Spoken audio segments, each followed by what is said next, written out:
Can you hear me?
And welcome back to the Boundary Corner podcast, a part of the College Huddle Network. Along with my partners, Jonathan Talley and Shelton Moss, I am Curtis Wilson, and we are brought to you by Dr. Jeremy Counts down at Counts Family Pharmacy, your friendly neighborhood pharmacy, 301 South Main Street in Blacksburg. We are also brought to you by Moments on the Maury, looking for a weekend getaway. Moments on the Maury in Lexington, Virginia is exactly what you're looking for. Owned by a proud Hokie. And this place, like I've said it a number of times, fishing, kayaking, canoeing, or just relaxing by or in the river, make a nice fire pit, whatever you want to do right outside your back door. Check out the link that will be in our comment section or on the Instagram page, Moments on the Maury. We are we kind of a man short tonight. He's hanging in the background here, but he's on vacation. But y'all, how's it going tonight, fellas? Doing good. Go ahead, Shelton. Man, I'm feeling good. I feel rejuvenated after the news on Sunday. I feel like we are slowly and soon going to start embarking on a new era of VT football. So, and I remember saying on Saturday night, like, I think that loss was good because it will completely strip everything in that administration down to parts. We will sell it off. We will gut it. We will get rid of it. We will jettison every old idea from the previous administration, and we are going to move forward with this new era of Hokie football. So I'm excited, man. I know it's going to be some maybe some bumpy seas ahead, but I'm excited for the long-term future. Tally? Nah, man. I mean, great way to put it. Great way to put it, Shelton. Is smiling. He's been smiling ever since, so if Shelton's happy, I'm happy because I know he's coming with some factual stats. He's not just going to be blind opinionated like I am. I don't think it's any secret how I felt. Well, I was in Vegas, man. When we just played ODU, I was in Vegas. I may have watched like a quarter, but there was no life. It was an end, man. You know what I'm saying? It was a relationship where two people had been together since high school, and they was getting ready to go to college, and they was trying to figure out, are we gonna make this work? No, you're gonna go to college and you're gonna get fucked. You don't want to be together no more. So let's just go ahead and end it and still be friends, and you go your way, I go my way. So I'm feeling good. I'm feeling great. The only thing that I'm upset about is that I was in Vegas and I did not go put any money on ODU, or I didn't. How much money would you have made if he was the first one fired? You should have put it. We told you. Yeah, I should have. I didn't. But Not, so not was to be you, reveling, but we just told you go make was some money. was UCLA's coach fired first though?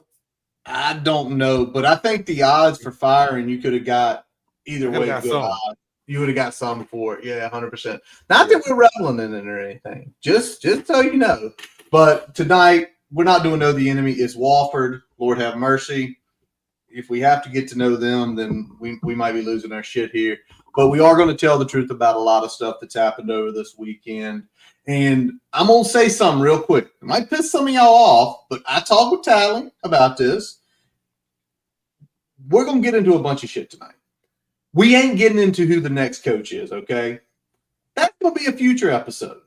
Start putting your games. Ain't no need right now. Y'all, we got 10 weeks. 10 weeks until that comes down.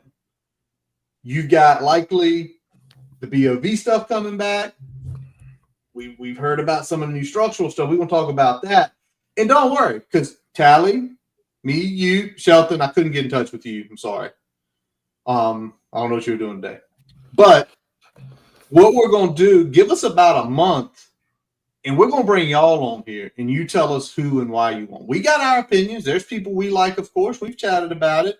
But give us about a month. Let the season go. Because what I say, Tally, I don't want somebody to be like, I want this guy, and that guy go look like ass the next 5 weeks. You ain't going to want him no more. So give it a little bit of time. Let it simmer. And come back in about a month, and we will, like we did last week, we're going to bring y'all on to tell us who your coach is. We'll keep a tally of it. The best part about it is recorded. So if somebody comes up, Tally, that's going to be great in about 2 years, right? Somebody come up in here and said, that's the coach. And they ask, oh, we're going to bring you up. We're going to bring your picture on the screen and say, y'all remember when Andretti said to hire this guy? Yeah. Yes. So watch what you do. But we're going to go off on that tonight. But before we get into the firing and everything, I want to ask y'all questions. Shelton, I believe you would have been in school or about to go to school when everything started, because this is the 3 of the ODUs. Which is worse? We'll start with Sheldon, Tally. 2018, 2022, or 2025? Which one is the worst? Start with me or start with you? Yeah. Okay. Yeah. So for me, I would say 2022 was the worst, and I can explain why. 2018, I felt like was just a genuine upset where you had a team just played absolutely lights out with a quarterback that nobody's ever heard of, went on to become a church minister. Like that was just a team playing their best game, like collectively the best game of their lives. And lost by 2 touchdowns, but we ended up having a 500 season that year. So, I mean, it wasn't like a major shift in like the trajectory of our program. The reason I'd say 2022 is because that was the first game of the Pry era, and there were so many high hopes and expectations for the coaching staff, and obviously for that season. That when we saw that horrible performance, and particularly considering how poorly Tech played, just the amount of coaching mistakes, the procedural penalties, all that stuff, I felt like it really put a huge damper on what we thought was going to be a very positive moment. And I feel like ever since that game, there's always kind of this idea in the back of your head of like, okay, is this staff really it? Because they were just so poor that night that it was like it kind of ripped away all of your good feelings about what was achievable for Tech football. So that was definitely kind of a dramatic shift, I would say, in the overall optimism of the Hokie fan base, and that's why I'd say 2022. What about you, Tyler? Everyone is a gut or that. punch. Everyone is a gut punch, but I'll say 25 for me, man. It's just because Sheldon makes a great point. Makes a great point when he talks about 22, how it went down, but 25 was absolutely like you didn't do nothing. In the other games, it was like you were kind of in it. You had this going good or this kind of. You was losing 31-0 at your house. Like somebody walked in your house, you was throwing a barbecue, kicked you off your own grill, said, you go sit in the bathroom till I finish cooking. And then I'll bring you a plate.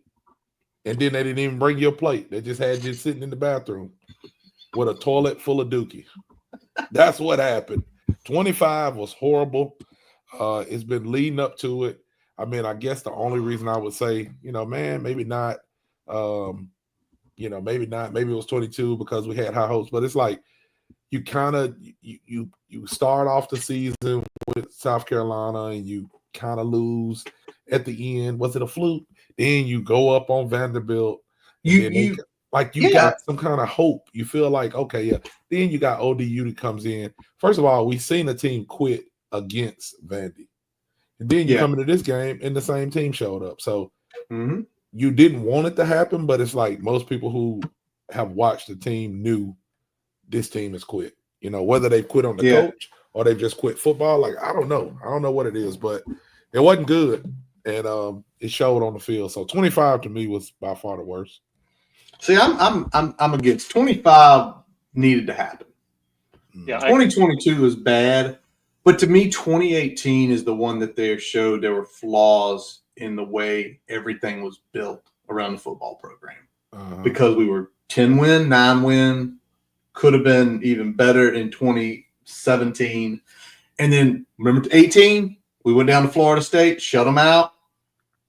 Swag surf, all that stuff. It was unbelievable. And it's like you have this game, you're 2-0. I think we were ranked 18th in the country. And it was just a meltdown.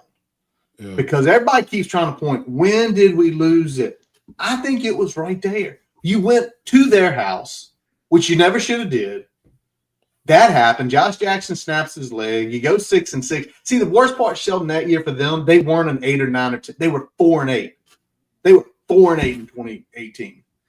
That game is, to me, is what the game that is the game that set us back the most. Because if you go down there and you stomp them, or you just win by a touchdown or two, all right, you probably get out of that series a lot quicker. Like, we ain't coming down here no more. We beat y'all. We gave you a game. That ain't happening. But it showed so many issues internally on the program, and it just feels like it's been downhill since then. 2019 was the one blip in the end of 2023. So 3 different opinions on that. And I see some people are throwing it in here, 2018, 25. Sheldon, but it's tough to, like you said, y'all both make great points because 25, the quit was there, Tally. But like you said, Sheldon, 2022, it's the start of a new era. And when he snapped the ball from Norfolk to Virginia Beach, good Lord Almighty, it was like, literally, I remember sitting here thinking, watching that game, because we were all part of it, like, that's the worst snap I've ever seen. How did a guy snap it that bad? Like, that wasn't like a bad snap. That was literally the worst snap maybe in the history of football. So, yeah, all right. And there's no right answer. Obviously, they're all embarrassing. I just feel like it's all the way you felt inside. Yeah. Yeah, like I feel like there was a silver lining with last week's game in the sense that this is a rebirth of Hokie football. Well, I guess for me too is like great silver lining. I don't trust these motherfuckers to make the right decision, so I'm still on the fence. I think that it's coming, but I don't know. You know what I'm saying? I need to see the next step. So right now, in my feeling, is that 25. What are we gonna do? We need to get rid of Pry. We need to tell Witt that he needs to go to Alaska. Y'all see it right here. Right there. Right below Tally's name. Yes, that's what we need him. Far away from Blacksburg, Virginia. He needs to get – he looks so defeated, man. Like, I watched a little bit of the press conference. Well, you know what's about to happen. You know what's about to happen. Yeah, he looked like he got people standing outside his door making sure he ain't wearing Virginia Tech stuff. No, don't put that on, man. Put your suit on. Don't let it be maroon. I'm ready for him to go too. So I've seen a couple of comments, Curtis, before you go to the next. John Earl, my guy, he posted in the chat. He said, yeah. So I don't know what that is. What is that? Who said something? Did I miss some in the press conference? I don't know. It just said blaming the past regime on the way out was wild, though.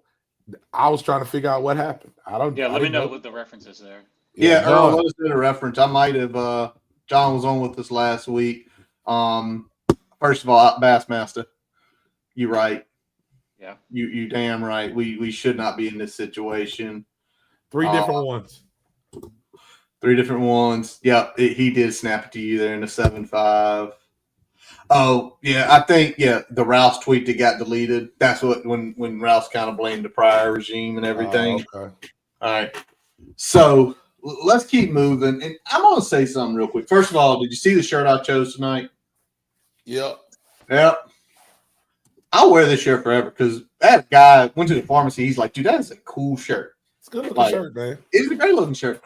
But here's some. I want to read it. If y'all hadn't seen it, the statement Pry released afterwards. And basically, I'm going to read it verbatim here. So basically, on behalf of Amy and our entire family, I want to thank President Sands, Witt, Virginia Tech community for giving me the opportunity to lead the program. Coaching at Virginia Tech was an incredible honor and an incredible chapter to the outstanding young men. Yada, yada, you'll get it. Here's the thing about Pry where we said it. We've said it over and over. Genuinely, he gives a shit about the program. Genuinely, he is a good person. Yeah, he's a good guy. He's a good guy. And when you read the statement, it's like it wasn't like Fuente was gone. There was no statement. He literally got the couch. There was a statement. They put out a statement. And what did it say? It literally almost said the exact same thing. I'm not even kidding. Like it was just verbatim. Like thanks for everyone. But they put it out on Twitter. But so let's get this. Let's unpack this for just a second. I don't want go to for it all the time, but just because Shelton did hit on it, and I know a lot of podcasts people have been talking about it. One in particular, my guys. I'm not gonna call their names. They may not want me to, but they know who they are. Have been hitting on it a lot because they were big Fuente guys. No problem. Sure. Myself, I'm not comparing or blaming the regime of Fuente for Pry or vice versa. Mm-hmm. But I can say I did tweet on it and say they came in at a different time. The program was in different places. When they started, they were in different places. The talent floor and ceiling were in different places. So I don't think that I want to say it the right way. And I want y'all to tell me what you think. I don't think that we should keep bringing up Fuente. He's been gone. Pry has messed up on his own. Yes, he has. But Fuente left. People think he was a great coach still, which is great for him. He left this program in a bad position. Pry had a long way to dig out of. Now, once he kind of got to a certain position, he should have been able to build off of that, and he couldn't. He doesn't have the capacity to be a good coach. He may be a decent salesman. He may be a decent motivator, but he wasn't a good head coach. But for people to keep saying, oh, Fuente did this, and he was miles better, and he was this, like, it still kind of baffles me to think, like, it does not negate all of the bad stuff that he did. He still was he still did some bad stuff. He may have did some good stuff, but he still did some bad stuff. And he did better than Pry. He still was like, it's okay for him to be better than Pry and still be bad. So that's just my spill on it. I'll let y'all take it and unpack it there. Well, let me put it to both y'all this way. Now, since Shelton kind of Tally got us here, I'll pitch to you. Is the program as it stands, and I'm talking all aspects, is it better? Is it a better state than it was in 2021?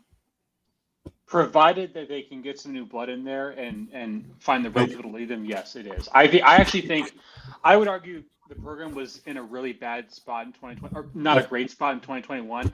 And I actually think that's the reason we hired Pry, is because we missed out on some of our better candidates because the job was not perceived as a very good job. And I don't think, and a lot of that, to be honest, was because of the administration. I think there were things that people knew in 2021 that they did not know in 2016, and that was how we were able to hire Fuente.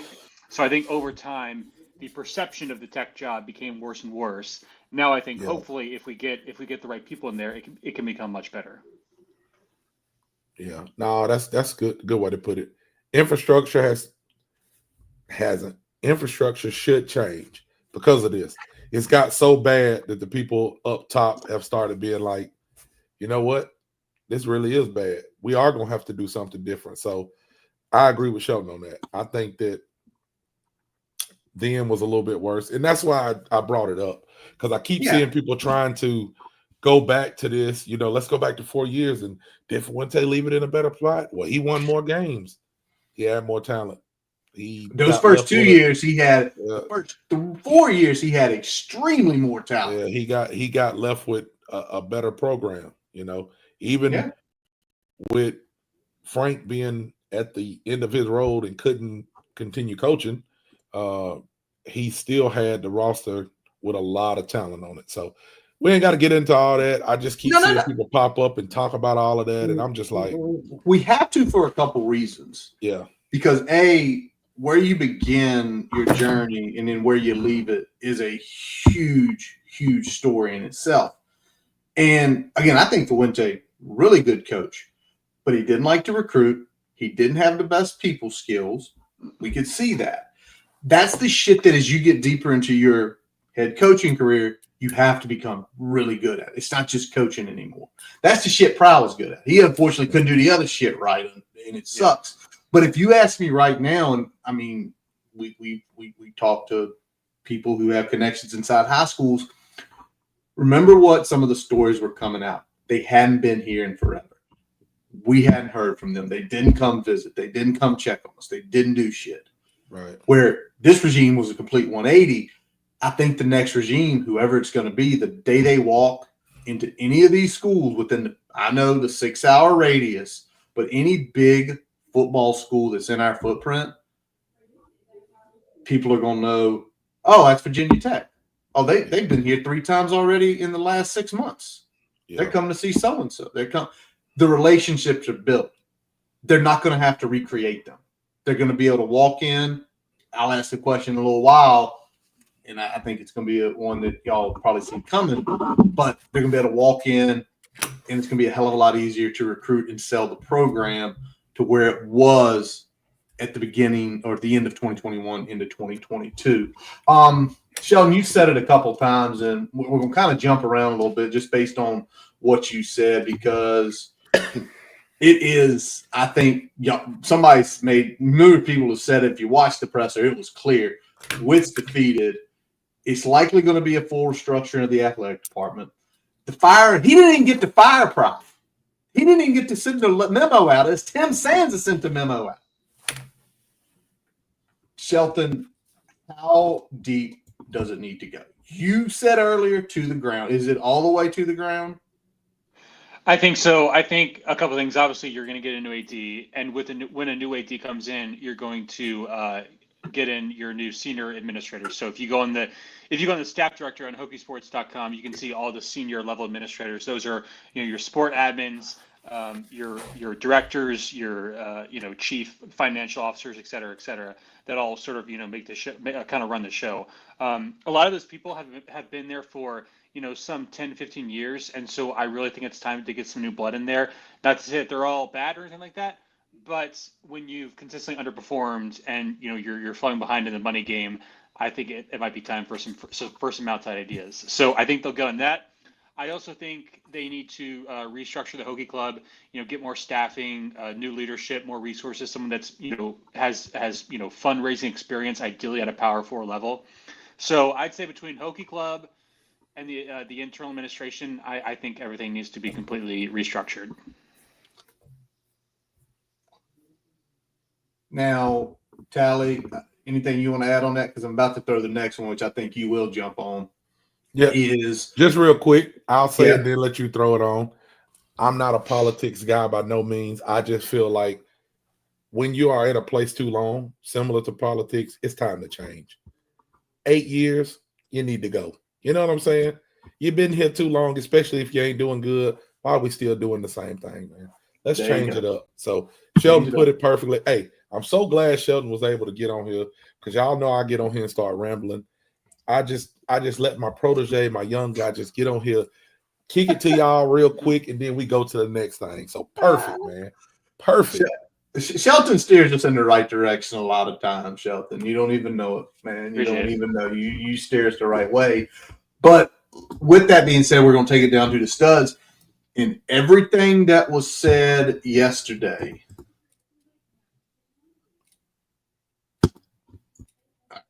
Now, everything that was said yesterday, it looks like Sheldon, it's going to go down to the studs because we're basically going to have a whole new structure to the athletic department.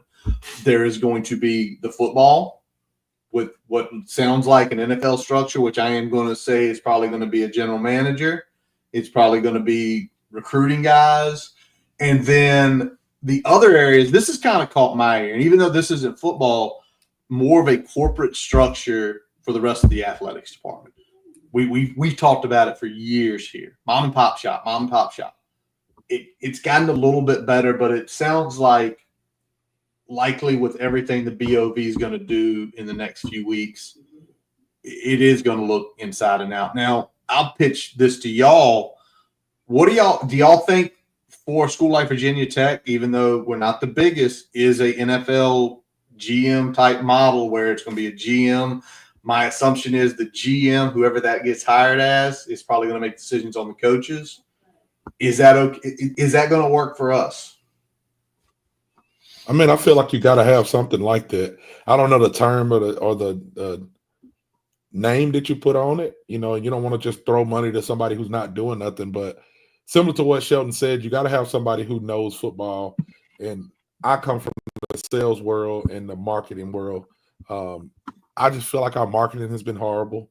I mean, I feel like that our social media stuff has got better as far as pictures and videos. Agreed. But I feel like the marketing that we've been doing has been horrible. Like, I just feel like, don't kill me, everybody. I'm tired of hearing about a game that we lost 25 years ago. I'm tired of it. You know what I'm saying? If you want to talk about something, let's go talk about Clemson. Show the replay of Clemson when we lost in 2016 in the ACC championship. That's closer to us being relevant than 25 years ago losing to Florida State. Like, I'm tired of keep bringing this team back. I'm tired of keep bringing this up. Like, our marketing team keeps wanting to build around that, and the people that's higher up want to keep building on that. Let it go. Like, it's over. We didn't even have social media back then. Like, I'm almost 40. I'm old. So if they older than me, they fucking old. You know what I'm saying? Like, quit telling me about nostalgia and bring me into the new generation. Shelton's generation. They want to see quick TikToks. We want to see people, you know, scoring and dancing. We want to see some different shit. I want to see winning. You know, most people want to see winning, but I'm tired of hearing about what we used to do in yesteryear and all of that bullshit. Like, we need somebody to come in and go, hey, I've been around football right now, and this is how it's being played. This is how you have to attack NIL. It's not the same way as it used to be, you know? So I think that you do have to have some people to do things like that and know things like that. I don't know who it is, you know what I'm saying?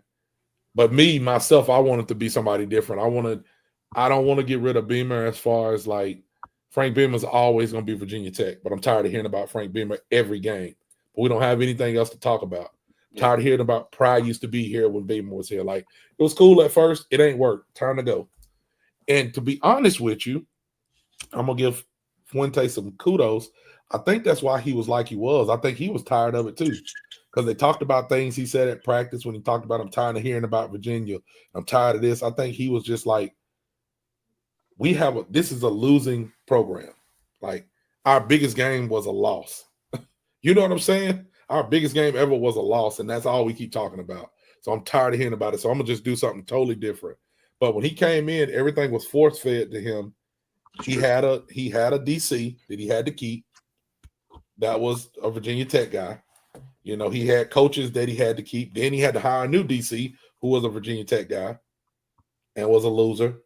You know, not a loser person, but I'm talking about on the field. So I just think that he probably got tired of the 25. Put it in the rafters. Put it on some shirts. I'm tired of hearing about the 25. The lunch pail, it's not the same. If it's not the same, stop trying to make it that. You know what I'm saying? You could still talk about traditions, but create new ones. So I'm ready for all that to end, man. I'm ready for somebody to come in and say, hey, man, I really respect what's been built here. I want to build on this legacy. But I think this is the way that we can do that. And then let's go do this here. Have strippers on the sideline. I don't know what the fix is. Y'all want to ask me? I know somebody's going to message me and say, well, what do we need to do? Because you say get rid of Sandman. Yeah, get rid of it. In my opinion, if that's going to help us to, like, go into the next stage, sure. Do it for big games. Do it when we get in prime time. Like, do something different, because what we keep doing is showing up, jumping, getting beat down, leaving at halftime. Tired of that. So that's my rant for right now. I'm gonna throw it back to you, Curtis. Well, I'm going to get Sheldon's opinion on this. Sheldon, do you like what's likely going to be the new model? I don't think they really have a choice. I think that's going to Okay. be every team. I was thinking about this today. During the mid 2010s, there was a shift towards hiring the sort of CEO type head coaches like Dabo Swinney that kind of aren't as involved as in the X's and O's, but they kind of manage the program. They do fundraising, schmooze with donors, all that stuff. And that's obviously what kind of got VT in trouble with Fuente, is that he was good at the X's and O's, but wasn't so much suited for the more modern climate. Now, I think because of how much responsibility coaches have had to take, they're shifting the role of the finance part of it to the GM. So now I think we're going to see a shift more back towards the X's and O's coaches rather than the CEO type, which means that obviously Tech needs to focus, number one, on getting a coach that can absolutely maximize his talent. So I do want to see the business and finance aspect kind of shifted towards the more managerial side, like a GM, director of player personnel, et cetera, et cetera. But they need to be actual football people. Like, this cannot be, tenured administrators within the athletic department. It has to be actual hired football people who have football knowledge and knowledge of business and both of those things together. We need to hire actual experienced people. So. Yeah, no. I think that's the great way to look at it, Shelton. Now, can your coach still be a stick when it comes to talking to kids? No, Yeah. But I think you're making a great point as far as they won't need to do it all anymore. The GM can you can have people lay down the foundation of the recruiting, of going out, making the ins and outs in the schools, and basically, Tally, you go back to the sales thing. Is there's sometimes in certain businesses, there's different levels, and effectively you got a closer. Coach is still going to need to be a closer, because if you got a coach who's a good X's and O's guy and he can just close the deals, then that's what you're looking for. You can do X's and O's, and when you need to step in the room to close the deal, you know what to say to the kid, because you know what? You've done the X's and O's on the kid, right? This is what ticks this kid. If I say this line right here, he's going to come on board. So I like the way it's going, because personally, I think it's easier to find those guys who can do the GM type stuff. It's harder to find the coaches. Yes, there are enigmas like Frank Beamer who have it all, who have the personality, who can recruit, but also has the X's and O's part of his game on. All right, let me flip over to this real quick. Back to Pry, because this is kind of the way we go. I had something set up, but this is how we do it sometimes. And Tally, we've said it a number of times, but he's been fired now. What was his biggest issue? What was his biggest problem in the 3 years, 3 games? Pry's biggest problem? Yeah, what was his biggest problem? He couldn't finish. He couldn't finish a game. Okay. He couldn't find a way to win. He couldn't finish. You could say that it's so hard, because, like, I feel like it kind of goes into everything, but mainly couldn't finish games, couldn't finish with big recruit. That has other stuff in there, but he just couldn't finish, man. I mean, okay, makes sense. Like, I mean, you won in 12 and one score games. It's truthful. Yeah, it's just, and I hate it, because I think that he's a decent guy. I don't want to just sit here and bag on the dude, but I mean, you couldn't win, brother. I hope you're rich, so you gonna go out here and do whatever you want to do. I'm sure he'll get another job somewhere, probably a defensive coordinator or something. But he just was not a good head coach, and I think it was mainly because of his closing skills, Curtis. Closing skills. Sean, what about you? Yeah, I agree. I would say just by far and away the biggest issue was the in-game coaching and game management. I think it was just completely atrocious. I thought I had some minor quibbles with recruiting and roster management, but I thought for the most part, Pry was okay there. I just think he absolutely could not get the most out of his talent. And some of it was development. again, we don't know because we're not exactly, in the room, but I just think I remember arguing this after the end of last year when Pry got rid of those 4 assistants, obviously Marv, the strength coach, Coach Crook, and I think there was one other. I didn't have an issue with getting rid of the assistants. I think we all know that they needed to go, and the Tech obviously could have upgraded there, but I felt like getting rid of assistants was not the end all be all. I think it was still fundamentally a head coach problem, because we've seen Tech, if your assistants are good enough to keep you in close games against good teams and you can never finish them, brother, that's a you problem. Yeah. And head coach Pry just could never get over that. Like, he could not get over that close game hump. And you see now, you bring in 50 new kids, 30 transfers. You don't know how good these guys are because you're trying to desperately win games, and it just, they faced adversity and they couldn't handle it, and they just completely quit on them. And so I think it was just kind of a cascade of the series of losses that we suffered from last year, and just how that kind of affected the program. So yeah, it was just in-game coaching acumen, attention to detail was just abysmal. I think that was the biggest thing, more than recruiting, certainly. All right. And Curtis, now before you go into yours, I know you're gonna bring us home. I want to address, that's Phil, right? That's Phil. Yeah, well, Which Phil one? said where he says, I bet they keep money on one more year since next year's schedule is trash. No, they ain't. That's not happening, Phil. Phil, you need to go up there and tell them who you are, and tell them you are moments on the Maury, and you will not stand for that. But honestly, I'm a dude in Alabama. I don't know nothing, but I've heard enough to know they understand that can't happen. Like, we can't be here. Like Jason said, he's gonna be here in 2026. Witt can't be here at the end of this year. Witt can't be there. They're not gonna, put Teal's been saying a lot of stuff. He may be right, but I think he's wrong. Like, Witt's not gonna be here, and they're gonna have to hire a coach. They're not gonna be able to do that. But the other thing is this: if we're going to a new model, Witt's not going to be over football anymore. The GM will be over football. Right. So if he's here, he ain't touching football. Here's my issue, the biggest issue with Pride. Tally, I thought you were going to go to this, and I'm glad you didn't. He's too fucking loyal to too many people. Way too often. His coaches, when he made those hires of Bowen and Marv, it was like, these are 2 inexperienced guys, but no, these are my guys. Loyalty got him there. Loyalty got him numerous times when you were saying just bench the guy. It doesn't matter who you bring out, because you've said it. I think we've all said it. If you just bench the guy for the rest of the game, at least you get a point through his head of, I am not afraid to take you off that field if you're bad. And he just never could do it.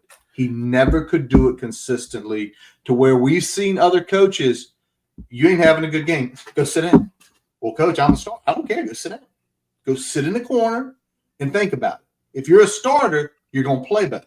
And if you're not going to play better, you're not going to play anymore. And I think that was his biggest downfall. I think if there were times, Ben Bell ripped somebody's helmet off and was talking trash about how he ripped the helmet off to him. And the quarterback was pointing to the scoreboard, and Pry just looked at him like he was his little brother and said, man, you can't do that. Like, no, that's not what a head coach does. He was definitely too loyal to other coaches, too loyal to players. If that would have been a real coach, like, you would have been seeing him getting somebody's ass. Like, bro, you can't rip the quarterback's helmet off. You can't rip nobody's helmet off, but you ripped the quarterback's helmet off by getting beat 28-0. So, it's true. It's 100% perfect way to put it, Curtis. Loyalty. There you go. Loyalty will get you sometimes. All right, let me ask y'all this real quick. Right now we're in the 30-day portal window. Dante Lovett jumped in it as quick as he could. And then you got 2026. Thomas Wilder decommits. Does any of that shit even matter right now to y'all? No. Does it? Nope. Doesn't matter to y'all. Somebody else just decommitted too. I don't know. One of the kids just decommitted a few minutes ago, maybe an hour ago or something. All right. Well, it doesn't matter. Let me see who it was, but none of that matters, because don't kill me. I'm not saying we're getting this person, but if they go hire Urban Meyer and Nick Saban, does it matter who decommitted or who jumped in the portal? Because who you bring in is going to attract a certain crowd anyway.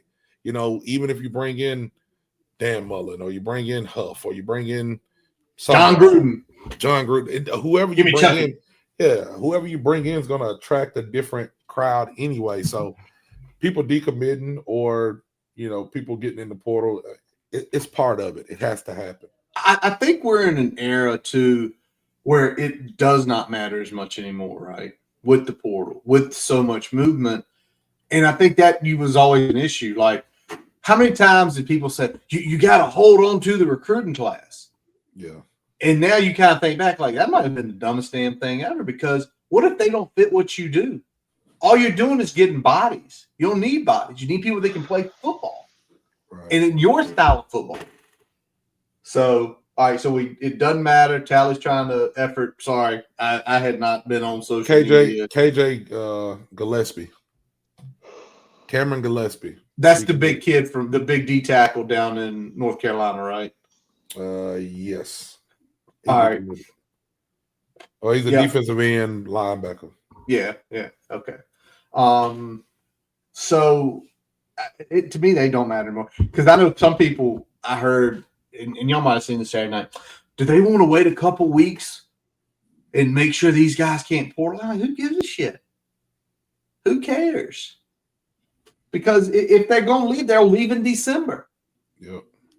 You got to let the kid do what they're going to do for themselves. You know what I'm saying? Like, they got to try to find somewhere to go. They understand there's going to be a new regime coming in, and they may not jive with them. You see that happen all the time. They're going to want to bring certain kids in. They're going to want to bring kids to fit their style and what they do. So I don't. That's part of what happens. A kid is going to get in the portal to try to find a better spot for himself. To me, it's actually really good, because you get to make a choice. Because by all means, Dante Levitt jumped in. Great, that's his choice. Now, what would suck is if they bring in some stud defensive coach. Man, I want to go play for them. Homie, you got in the portal the day you could, first day you could. And now you have to walk into that office and be like, hey, I'd like to play here. Right. Like, dude, you left day one.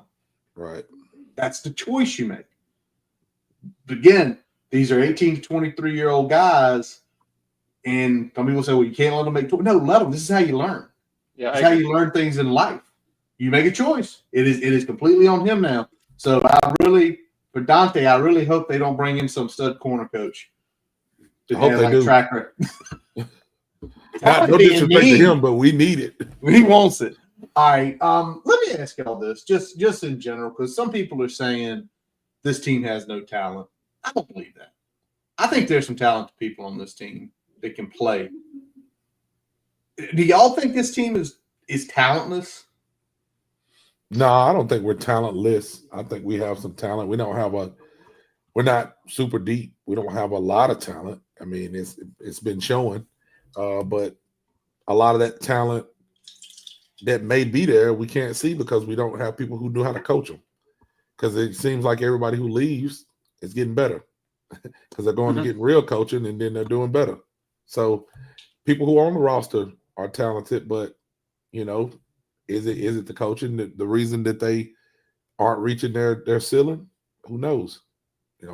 Andretti said it, no heart. If you're playing with no heart, I seen, and again, I said this before, and I'm not pointing any kid out. I'm pointing this kid out. But I seen Jaden Keller go up in the hole and hit ODU's running back and get through off when he outweighs him probably about 30 pounds. Got through to the side, and they get the running back runs for about 4 yards. Sometimes that doesn't have to do with who low man wins. That doesn't have to do with how strong you are. That kid just wanted it more than we did. That team wanted it more than us. When you're able to get 4 or 5 yards, Bashal Tootin did it all the time. So I don't know, man. It's just somebody said Kyron sliding before the first down. He never. I've never seen him slide. Even when he dives, he goes head first, and I'm like, why are you diving? Why are you going head first, man? Sometimes you got to get out of bounds, and sometimes you got to not take a hit. He slid, not even thinking about getting the first down. That's just no heart, man. That was a team that's done.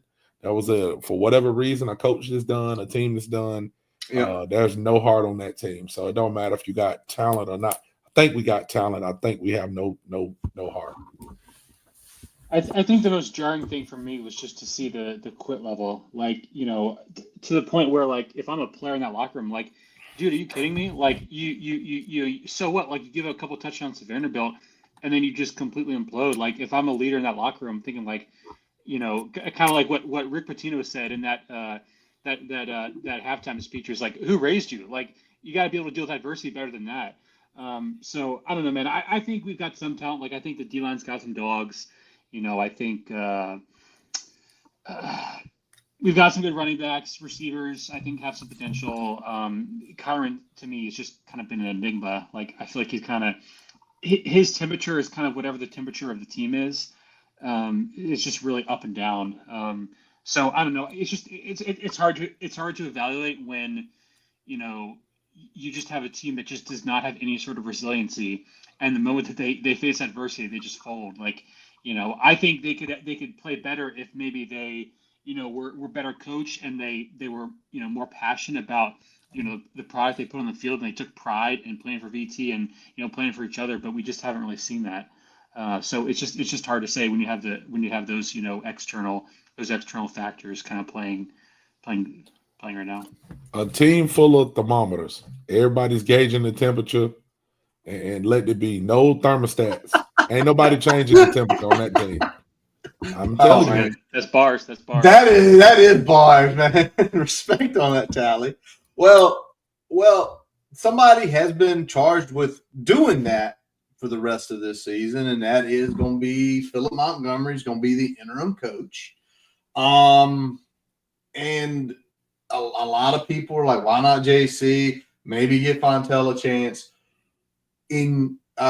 Tally, you led last time. Shelton, in your opinion, Shelton made a switch here. The computer died. Yeah. No, is it the right move? Is it? Yeah. Take your time. It is the right move. I think, obviously JC is very well respected by the Hokie community, rightfully so. But I think Monty's just got that built-in head coach experience. So you could tell, at his press conference yesterday, he seemed to be, taking a very active leadership role and was saying, we're looking at changing some things, changing the tempo of practice, which I really liked. Apparently, the guys are playing pretty slow recently in practice, and I guess maybe some of that was because they were banged up a little bit. But, I mean, he's got several years of head coaching experience. I think he's kind of the guy that you want leading your program right now in these difficult times. The thing with JC is, like, okay, we all know he's a Hokie legend, but do we really want him to, have his legacy be potentially tarnished if this team goes, 3-9? And how does he respond if they do start losing like that? Like 1-11. True, yeah, that too. So how is he able to rally the troops in that situation? I trust Monty's instincts, and I feel like he's the supreme adult in the room that can kind of get these guys together and hopefully win a couple games. I know we're not going to win many, but hopefully we can win a couple and win the last one too. No, I agree. I think that, that's the right move. You don't want to be in this situation, but here we are. And Montgomery probably is the guy who, out of the coaching staff, is the closest to being a head coach somewhere else. So he's going to probably take it. I'm not saying the other coaches won't take it serious, but he's probably going to take it the most serious and try to build something to get somewhere else, to go to his next stop. JC, he went down to the, in the UVA game, and he won that, and, was emotional, and this is my home. That's what you want to remember him as. You know what I'm saying? 100%. You don't want him to remember him for what this bullshit that's going to go on this year. I'm going to tell you right now, we about to get curb stomped by some of these teams. I don't even want to. I'm going to have to watch. You know what I'm saying? I got to go through it, but it's going to be bad, man. All right. I'm going to give you all my opinion on this because it's a logical one. In 2021, when everything happened, we had 2 D-line coaches. That was one big thing. That's why you could let JC do it. But it was for a 3-game stretch. And at that point in time, the team was, I believe, 4-6, right? 4-6 or 5-6, 5-5. The team, it wasn't downtrodden like this. You needed an emotional jolt to that team.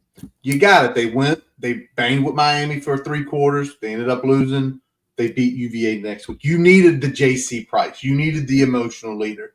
Yeah. It's 9 games. Emotion's not going to get you through 9 games. It might get you through a 3. But Montgomery, 8 years at Tulsa, he's been a head coach. 8 years. That's what you need. You need someone with structure. Like you said, Shelton, you made a perfect point. He's already talking about we might need to do some things different. And the thing that really always caught my ear, and I know it's head coach speak, and tell these guys, listen, it ain't over yet. We're 3 games in. You can write your story, right? Trying to get that buy-in back from them to say, yep, you got the shit kicked out of you the first 3 weeks of the season. We got 9 left. You go back and do something stupid like win 5 or 6 games, think what you're going to be. Think of people how people will think of you, how the next coach will think of you, how going to the portal and look at my tape. I didn't quit. I fought back. I tried everything I could. It might get you the extra $30,000 on your NIL deal next year. No, so that's fact. Everybody's auditioning. That's fact. Yeah, you audition. You go out there and you bust your ass. So I'm with y'all. It's the right move. I think there's no chance in hell he is a full-time coach. I know somebody put that in there. I think Phil fucking with us. There's no way he's going to be the head coach unless he does something really stupid. I mean, there's only one. If he goes 9-0, man, I'd fucking consider I'd it. take it in 9-0 going to the ACC championship. Oh yeah. Now if he did that, I mean, if he does that, you got to give him something, right? But yes, I don't see that happening. I don't see that either. I don't see that happen. But if it does, crazy things have happened. If he somehow just goes on a run and we are in contention for the ACC, I'd be like, damn, maybe this is the guy was here.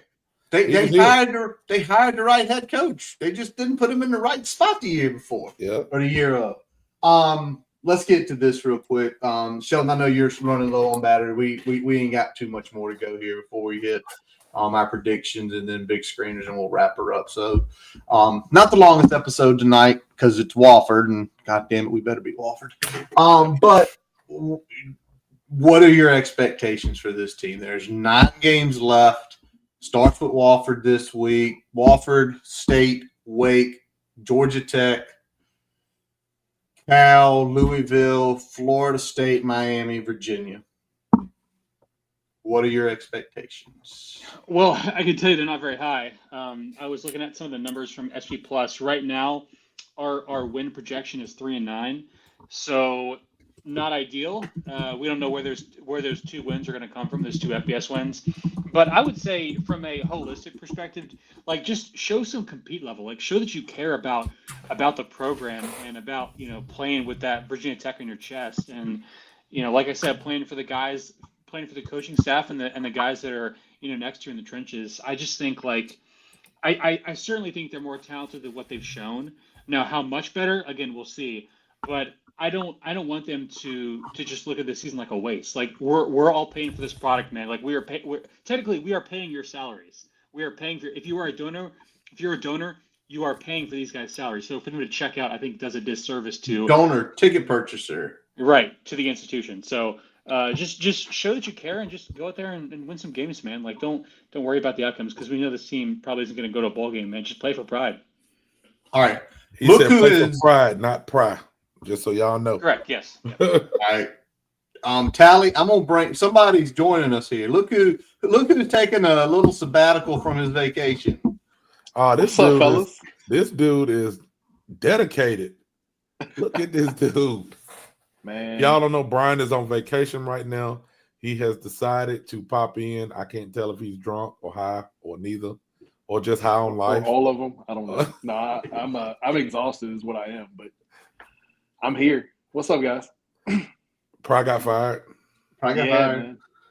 It's crazy. Phil thinks that the AD is going to be here in 2026, and Monty's going to be the coach in 2026 just for a year. So I need you to call Phil and get him right. I know at least one of those is probably not going to be true. So we'll see what happens with the other one. If we win 9 in a row, whatever y'all were talking about, then somebody said it's Brian with Pry. It's Brian with Pry. They both on vacation. I have not seen Pry in Orlando. I can vouch for that. I have not seen Pry in Orlando. Oh man. Well, Brian, let me pitch to you. What's your expectations for the rest of the season? 9 games left. If we win 2 more than the Wofford game, I would be surprised. So give me. Okay. I think 3 is 3-9. kind of that's my over underline. 3.5 would be kind of where I'm putting the wins for the rest of the year. All right. Yeah, I'd say 3. You know, if you get three wins out of the rest of the games, I'd be like, okay, you know, not that we did good, but it'd be probably exceed my expectations from now on, because I'm never gonna say we're gonna lose to UVA just because I don't think they know how to beat us. It don't matter what's going on; they find a way to give us the game. Hopefully, Wofford this week, and then you mess around and play somebody like a Wake Forest and luck up and win. So. Yeah. I'm just looking at it like that. You know, 3 wins is about what I expect. I'm counting here. This wait. Somebody said like 2 outside Wofford. Wofford, I think we can beat Wake. I think I'm gonna go 4. I think they're gonna fuck up somebody's season. Probably. And hold on. I don't know. Let's discuss that for a second. If there was one team season we could fuck up, who would y'all want it to be? It's got to be. You know who it is? It's got to be Miami for me. But Miami, yeah. I would definitely say Miami. There ain't nobody but Miami. I don't think it's gonna happen, but I'm just saying, like, that's what we want, right? Like, it's gonna be Miami, man. It's got to be Miami, right? They're gonna come down here in November, and it's gonna be like a 41-degree, rainy, miserable day. And they're gonna fuck up the snaps. We'll block a punt or something, and we're gonna win like 21-17. Yeah. It'd have to be. It would be Miami's destiny for something like that to happen. 10-0 coming in against a 2-win Virginia Tech team, right? And we just ruin their whole season. All right, so let's roll on. Is anybody not predicting to win against Wofford? They're 0-3. They're literally the worst. I think the worst offense in the FCS right now. If they ain't the worst, they're pretty low. Let's just do like Brian said last week. We got to keep predicting them to lose because that's what they keep doing. So let's just say everybody do it this week. You know, if they lose this one, you got to just send the whole athletic department to the moon. To the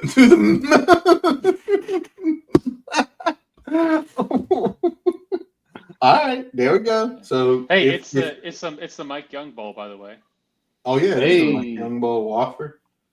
There we go. There's a program that's speaking of Mike Young, can't wait for basketball season. At least we've actually got some expectations there. Do you think basketball is going to be good, Sheldon? I think they'll be solid. They'll be a solid team. Yeah. You do? Okay. Tourney worthy or bubble worthy? Bubble worthy, I'd say. Bubble worthy. Okay. I haven't paid attention at all, so I can't hate yet. Well, except the Greek kid, you've been paying attention. Yeah, well, I mean, everybody's been talking about that, so yeah, you had to look at that a little bit. But other than that, don't know nothing. Is Toby Lawal still on the team? Toby Lawal still on the team. Yeah, okay, him come back. Okay, we might have some excitement at least. Hey, and as of right now, our starting point guard didn't get busted in a point shaving scandal. Right. So we're decided he wasn't going to play this year, or any other thing that's happened the last 5 years. I'll switch to my stuff. All right, so we don't have the fun graphics this week, but we're all predicting a win against Wofford, and we don't have the graphic, but I'm gonna tell you what. For me, Brian and Tally, last week that kicked us in the nuts. Me and Tally went 0-4. Brian went 1-3. Shelton, great job, 500 for the week on those games. That was horrible. It was horrible. So currently, right now, Shelton leads the way at 6-6. I'm at 5-7. Brian and Tally tied at 4-8 on the season. Yikes. So don't bet with me, guys. Don't bet with Sheldon. You'll break even. There you go. You know what? I'm doing pretty good picking these Hokie games. We hope you're right this week. Brian is 3-0 picking Hokie games this year. So we do have big screeners this week. And we were in the chat looking at. Hey, Phil, I feel you. Phil, tell us which game. That's what Phil's going to do. Phil is one of our sponsors here. You tell us what to fade. Who are you fading as you listen to these? But we were looking. This is a good week of college football. Legitimately, like it's a lot of good games. Nothing like, oh my God, it's 2 versus 3 or 1 versus 4, but a lot of really good games. And I'll start it off here. Let's go to Miami. It's Florida. It's Miami. Miami laying 7.5. For some reason, Billy Napier thought it was smart to let DJ Lagway throw the ball 50 times in Death Valley. That man, how he has not been fired, I do not know. Miami is rolling. They're built. Somebody said it. Cristobal got the trenches built. They got a quarterback that's operating efficiently. And I'm going to straight up say this. I think they hammer Florida. 7.5 is not enough. Billy Napier is the next coach fired on Sunday morning after he gets waxed down in South Beach. Prime.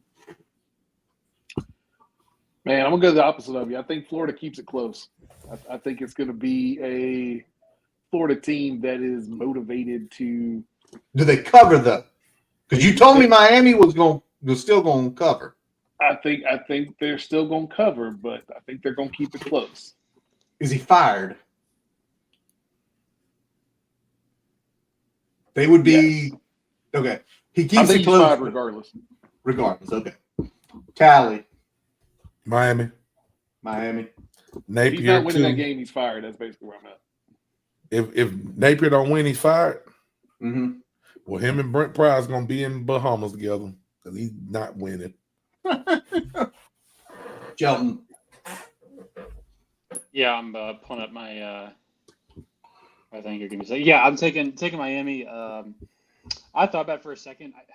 I feel like Florida's probably due for a win, but like I don't know. I feel like they're gonna tank with Napier. I don't get good vibes from that program. So are they quitting? I really like Miami. Are they quitting Saturday night?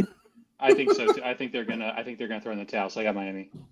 All right, Tally, you up next. What's your game, big guy?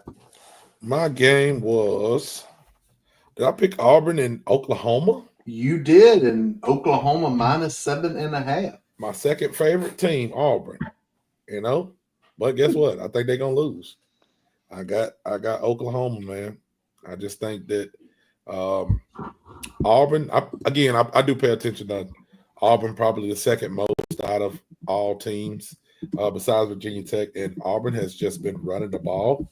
For some reason, they have really good wide receivers, and they have not used them at all. So I think this is going to be a week that they use them, and if you haven't been using them, I don't know what you look like. So I think Oklahoma's going to get it. Shelton. Give me Oklahoma. All right, that's a change in the pick there. You had Auburn. Shoot, dang it. Oh, I was reading off the wrong. God, see, this is what happens when I don't prepare. You're not preparing. You're still really good, Sheldon. It's because I was reading off Tally's thing, not mine. Yes, I am taking Auburn. I do remember I picked Auburn, but hey, who cares? I just hope it's a good game. I think it will be. Brian. Yeah, give me Auburn as well. I think it's going to be a good game, but I think Auburn's going to come to play. They looked a little bit better last week, so let's see. I'm around with Tally on this one. I think Oklahoma's going to win. It's in Oklahoma.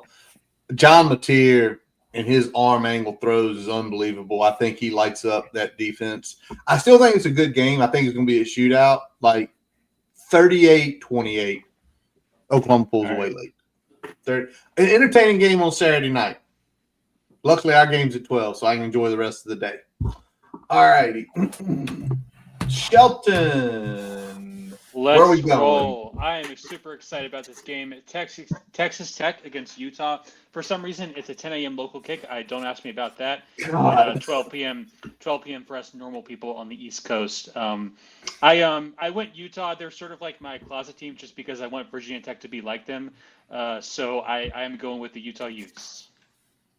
And that line is -3.5. Yes. Shelton taking the point. They're laying 3.5, saying Utah. I'm with you on this one, Shelton. I do believe that Texas Tech, they paid a lot of money. a 10 a.m. kick. That's miserable. I don't care who you are. That's miserable. You can't tailgate unless you get there at like 4 a.m. The game's over by like 1 or 2. So Utah by a touchdown. The money don't pay for wins. Brian? Yeah, give me Utah as well. I think they almost win this going away. Not quite a blowout, but it could be at least 2 touchdowns. All right. Tally. Texas Tech, man. We're going to go with the Red Raiders. They're going to be inspired by Michael Crabtree and go get a win. All right. There we go. Got that. 3 of us on Utah. Tally says guns up. That's one of my closet teams. I like Texas Tech when Mike Leach was there. Guns up, baby. Guns up. Brian, you got the last one. Where are we going? Man, we're heading to Indiana, man. Illinois, Woo. Indiana, baby. Maybe a future Hokie coach in this game, but I've got Indiana taking this one. Is Indiana -5.5? Brian takes Indiana. Whoever did the toot go next? Is that you? Me. It was me. I don't think that I seen a couple people put that in the chat earlier. Said see it to VT. I don't see it, but who knows, man? Money talks. So I'm gonna say Indiana though. I think Indiana's gonna take this one. Shelton? Yeah, remind me what the spread is because I can't see it on mobile. It's 5.5, and you texted me earlier, Illinois. Yes, right. Yeah. No, I'm taking Illinois. The reason being is the thing I'm concerned about with Indiana is that they've not been challenged at all, and they're now going to face a top 10 team. I just don't like the way that the game is set up because they've played 3 absolute cream puffs to this point in the season. ODU? Yeah. Well, to be fair, ODU, hey, ODU will walk into Lane Stadium and they'll whip you around. So respect ODU, but otherwise, yes. Oh my God. And Shelton, I'm riding along with you. I like Illinois in this game with it. If they were laying 5.5, I'd like them. I think Illinois is the better team. Illinois, I don't think this is a great Duke team. I think it's a solid Duke team, and they basically punched them and then just ran away from them later, 45-19 earlier this year. Brett Bielema can coach. He always has been able to coach. He's always had good philosophies. He is a good head coach. I think he would have done good at Virginia Tech. I think Kirk Cignetti would do good at Virginia Tech because they can coach football. 5.5, give me that. Illinois win at least by a touchdown. So there it is. No cool graphic this week because Brian's on vacay down in Orlando. Tally, anybody else hit the portal or anybody else decommitted? No, not that I see. I mean, I expect to see a couple of them of it happening here soon, but when we get Nick Saban, everybody will come back. So don't worry about it. Everybody will come back. Nick Saban, that's it. He was born and raised in West Virginia. That's the closest thing he can come is Virginia Tech to retire for a few last seasons. So there we go. All right. With that does wrap up this episode of the Boundary Corner podcast, brought to you by Count's Family Pharmacy in Blacksburg and Moments on the Maury in Lexington. I'm Curtis Wilson. I'm Brian Seekler. Jonathan Talley. And I'm Shelton Moss. Listen to all our episodes at boundarycornerbt.com. Also, wherever you're not following us, we picked up a lot of folks following us when we went live the last week and let people on. Continue to press wherever it's Facebook, Instagram, Twitter, YouTube. Follow us on your favorite podcast source. As always, with our buddy Jason Long, play us in, play us out. Check him out on his website, jasonlongmusic.com. It'll link you to all of his live shows, along with his Apple, Spotify, his YouTube, Facebook pages. We appreciate y'all all for listening tonight, and let's go. Hokies.